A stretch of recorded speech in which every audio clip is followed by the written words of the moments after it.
Talking Quarters. I'm Nick Kukas, and my partner Jen Morrison is here. Hi, Jen. How you doing? Oh, it's great to have you back, Nick. I'm glad that you had a super time in Europe, traveling the world. Traveling the world. Living the dream. You're living the dream. Living the dream. But no, it's great to be back, and not a bad card of racing today either. September 11th is a day in history that we'll never forget, and of course, with everything that happened in Florida, we wish our friends down there all the best, and hopefully they're safe. Yeah, for sure. Just watching, horse people have a lot of friends in whether it's Ocala or, Miami or Palm Beach Downs. They moved a lot of horses. Now, luckily, the Miami didn't get what they thought they were going to get. But, yeah, I've been in touch with people down there pretty much the whole weekend. And so it looks like, lots of damage and everything, but people will come out okay. And if you're just joining us, this is not CNN. It's Talking Quarters, and I'm Nick Kukas and Jennifer Morrison. We're horse racing experts. We don't know very much more than horses. That's been our lives, hasn't it? Yeah, and you know what? We did okay. Me and Frank did pretty, not too bad while you were gone, but I had a special guest last weekend, Jim Byers from Raceview Network, so we had a good time while you were gone. We had some great racing, but now it's time to get down to business. 8 Mondays to finish the season. We got stakes action. We got a big handicapping contest online for next Monday. So let's get some practice in and see if we can pick some winners. Race number 1 is a maiden event. These are Ontario Sire 2-year-old maidens going a distance of 300 yards. So let's jump in and let's see who you like. Well, and we're doing something a little different today. I'm going to try and show a couple of clips here during the course of our handicapping. So I've landed on number 2 horse, Caraway's Jet Moon. This is a filly only raced twice, and of course these are 2-year-olds. There's some first-time starters in here as well. Brian Bell taking over. Now, here's her last race, and I want you to look at, she's in post 5, and she gets sideswiped by that gray horse there. You see, now the gray horse is actually in this race as well. I think Icon. But she just got completely annihilated there. The 5, the gray horse didn't come out well. So now watch what happens here. That's Tony Phillips riding the filly. So she, right now you can't tell with the head on, but she's actually back a few lengths. But she really puts in a very, very game run here. I mean, she just wants to win. I mean, I love the way she finished. And she was 4th in dead heated with, I think, Icon, the gray horse, and they're back to race against each other. Brian Bell on Caraway's Jet Moon. I love that. I think she's a nice little bet today. Here's the other angle. So you see where the gray horse kind of wiped her out there. And it happens with 2-year-olds, right? I mean, they can be all over the place, but look at the way she just puts this run in here, Nick. Yeah, and I think what's really important to note here is the gray horse did get disqualified. So there was a action that was taken by the stewards to sort of penalize this horse, and this horse is in the same race. I picked the gray horse, by the way, and the reason why I picked the gray horse was I think that bumping certainly hurt the 2, no question. But it also hurt the 5. I mean, that's not really a good start. That's not what you want. You want a clean break. I think Chelsea Willock has learned from that mistake from last time and will try to keep this horse straight out of the gate today.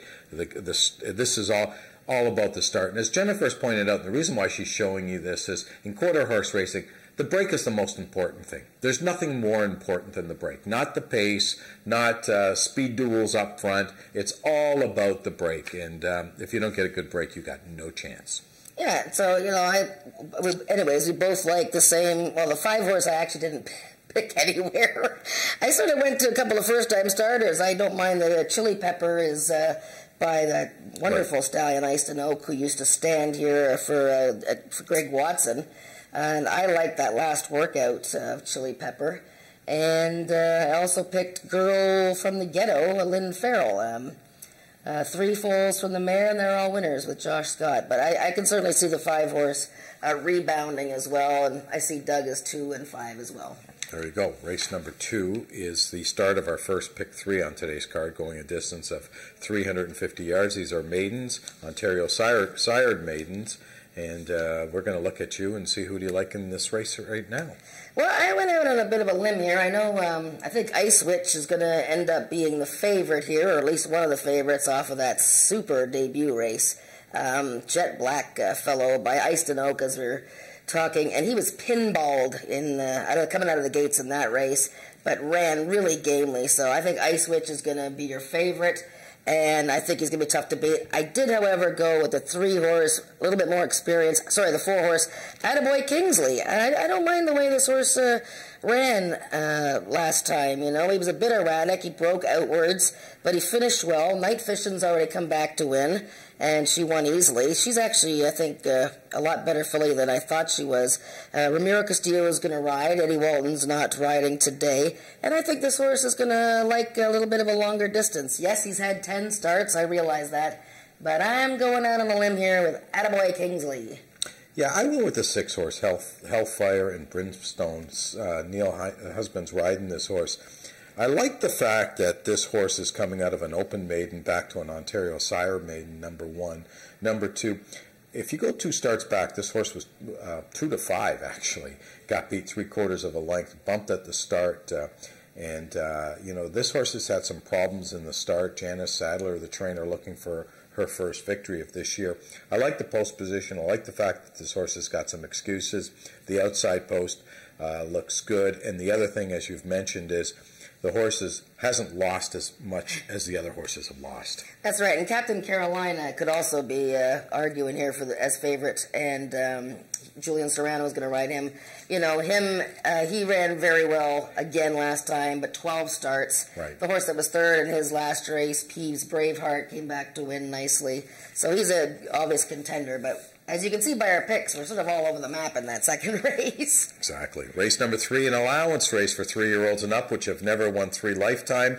330 the distance in here, and I like the horse a lot in here. Let's see if we're on the same page. I like a horse a lot in here, and I'm pretty sure it's not the same horse. Not the same horse. Yes, that's good. Oh, because we don't want to give you the same horse. That's good news for you. I'm going to show a little clip here of a horse. Number 2, Kona Corona. Now, he wasn't number, hold it, guys. Anyways, he's number 9. Thanks, guys. Okay, he's in post position 9, which is actually on the far outside in this race because there's a horse missing there. So look at the furthest outside. He's a gray horse in the blue. Julian Serrano riding him on this day. This is the Ajax Challenge Adequan Derby. So right away it was a very tough race. But Kona Corona broke a step slowly and broke outwards. Okay, you can run it now. And, you know, he broke outwards, broke a step slowly, ends up way on the outside fence. So right away, you know, he's not really in competition with everybody else. You know, sometimes a horse can lose interest out there. I'm not saying the horse would have won by any stretch of the imagination. I mean, he has been competitive against the likes of Maryland Magic, who was actually third in this race. But I just think that because of the start and the fact that he broke a bit slowly, you know, he was only 6-1 in the Adequan Derby, for heaven's sakes.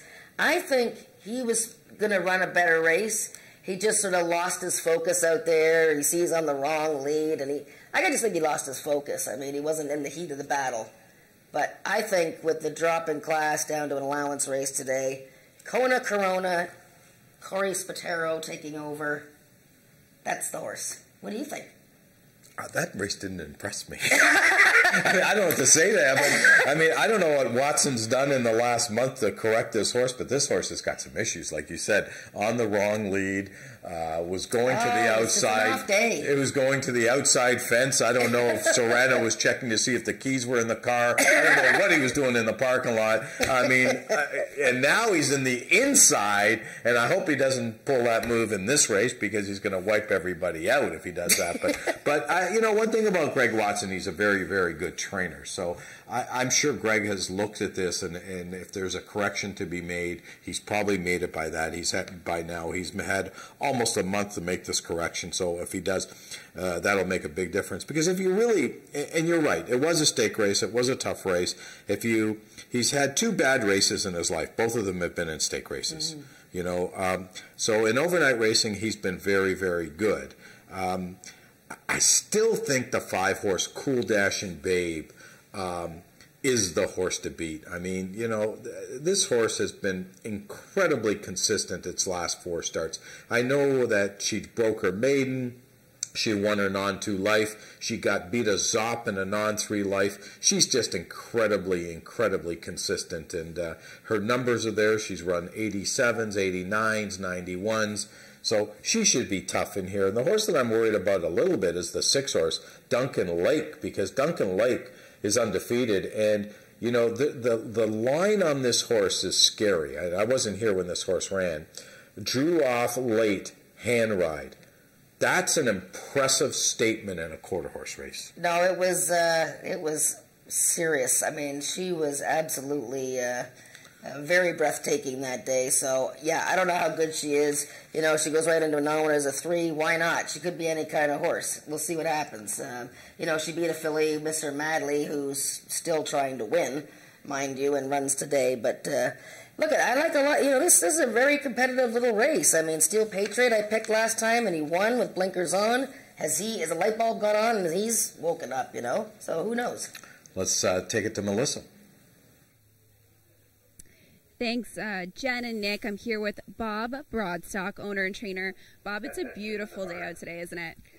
It's a wonderful day out. It's not too often we get to not worry about it raining at the racetrack on a Monday. So we're really looking forward to a great day. Yeah, I can't get any better than this. And I know you're running in the 7th race with Fly Fast for Kaylee. I know a couple weeks ago we were talking earlier about the distance and how it didn't work for her. How are you feeling about today's race? So, you know what, 220 yards is about perfect for him. He's getting older and he can't run as long, and the last race he was on the lead for the first 250 yards and he just gassed out and ended up running 5th at 3:30. So we're kind of hoping this is the right thing for him and that he can get it done today. Tell me a little bit about his personality. Well, he can be a tough horse. You know, he likes to do his job. He knows what he's doing. But if another horse sits by him and looks at him a little funny, he'll kick the walls and he'll be a little tough in the barn. But he's one of Mr. Peikoff's good older horses, and we have a lot of fun with him. Well, I can't wait to watch that race. And again, good luck with that, Bob. Thank you so much for speaking with me. Thanks. Have a good day. Back to you after the commercials.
Race number 4 is the start of our pick 4 today. A compact field of 3. We've had 2 scratches in this race. The 2 horse Reckless and Wild and the 4 Rich and on Fire have been scratched. So we're down to 3 horses, and both Jennifer and I were talking, if you're going to play a pick 4, don't use 2 horses in here. Either use 1 or use the all. I mean, because how many times have you bet 2 horses in a 3-horse field and that horse you didn't use win? But Rocking Miss Kitty, Channel Island Flyer, it really looks like the 2 of them more so than First Element. Yeah, boy, the whole race changed, right? So I was looking forward to seeing 2 Barry Woods horses, Reckless and Wild and Channel Islands Flyer, battling each other. So now Channel Islands Flyer coming off that miraculous race, and I don't even know if you were here or not for that, but No. Tony Phillips thinks that he was only behind like by about a half a length through the whole race. This horse was behind 3 or 4 lengths and somehow got up to win over Shake Some Sugar, who has come back to win going 110 yards. But, I mean, it was miraculous. But this, I don't think he can win this race. I think Rockin' Miss Kitty is gone. I think it's over. The gate's open. She's coming back in a week off a 110. I'm going to key Rockin' Miss Kitty. Race number 5 is an allowance race. Ontario bred 3-year-olds and up, which have not won a race in 2017. So the good news is one of these horses are going to get a victory this year, which is, I love this condition because it's a condition which allows horses that have been unlucky or haven't run as well during the year to finally break through and get into the winner's circle in here. Tough race, though. Who do you like in here, Jennifer? Yeah, it's like you said, I love the fact that these horses are getting a chance to break through for a win. I went with Cruisin' the Arctic, number 3, Dan Giles, with Danielle DeBale riding. And, you know, he had an awkward start to his latest. I love him going the distance. 400 yards is, you know, we're getting longer distances now. I love him going 400 yards. I just think he's the horse to beat. I've been all over Speedocracy this year. He's had nothing but bad luck, and then when all of us were on his bandwagon last time, he just was a little slow to get going. I think he's going to be really dangerous with the added distance. Yeah, I think you've hit it right on. Although we're in quarter horse racing, you would think a 400-yard race is an average race. It really isn't. They usually go shorter than that. So what you have to do when you handicap a race like this is look at horses who have been successful at this distance, and there's 2 horses primarily who have been successful. Cruisin' the Arctic and Dynalicious is 2 for 2 going 400 yards. So that's a standout to me. The only other horse that's won going the distance is the 6-horse Speedocracy, where the other ones have not had a win going 400 yards. I think that's an important point in handicapping this race. And if you notice between the 3 experts here, Jen, myself, and Doug, we've all picked horses have won going 400 yards. So I just stuck with Dynalicious just because of the fact he was undefeated 2 for 2 going here. Race number 6, optional claiming event, $7,000 the optional claiming price. There is 1 horse in for that price. That's the 2-horse I'm Speedy. We do have a scratch, the 5-horse. A Game Dasher has been scratched. Down to a field of 5. Who do we like in here? I went with number 1, Isa Speedy Simon, with Ramiro Castillo riding. Tony Phillips is on the 3, Reina's Eagle. You know, dropping out of a tough allowance race won by Albert. Before that, he was in the Ontario Sires Maturity. He was 4th. He won a trial. I'm scared that he's 0 for 7 at the distance, but I don't really, I mean, maybe he likes a little bit more distance, but doesn't really bother me that much. Isa Speedy Simon from the rail. Yeah, you know what, on paper he looks like a standout, even though, like you said, the distance isn't one that, you know, he's crazy about. The 2 horses that do like the distance are the 4 and the 6. The 4 horses won 3 times going 300 yards, and the 6 horses won twice. I'm not as big on a 300-yard race as I am on a 400-yard race, so I agree with you. Isa Speedy Simon. Race number 7 is the final race on today's card of racing. It's a claiming race. Yes, we finally have a claiming race. $5,000 the claiming price, 220 yards, and guess what? It's the biggest field of the day with 8 horses in here and no scratches. Touch wood. So claiming is what did Frank Passero used to say? Claim is the way to fame. Yeah, it's, you know what, I mean, it's a tremendous betting race, 220 yards, too, so, you know, we heard from Bob Broadstock talking about Fly Fast for Kaylee, and how he likes shorter distances. I have no idea, you know, as someone who's fairly new into quarter horse racing, I have no idea what to do with the bottom horse, or not the bottom horse, the 7-horse PYC Tricky Lady. You know, she was so impressive in that maiden win, which was kind of a long time coming. Now you can buy her for $5,000. I don't know. I ended up picking They Don't Like My Name because the horse was leading late last time and got beat by Bold Six Love, who I think would trounce this field.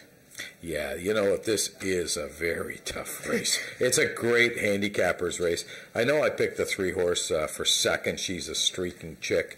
But, you know, the more and more I look at this horse, 42 starts, 2 wins, 4. I mean, I'm not crazy about that horse either. I went with They Don't Like My Name. Fly Fast for Kaylee's another horse that you kind of like a little bit out of the Bob Broadstock barn.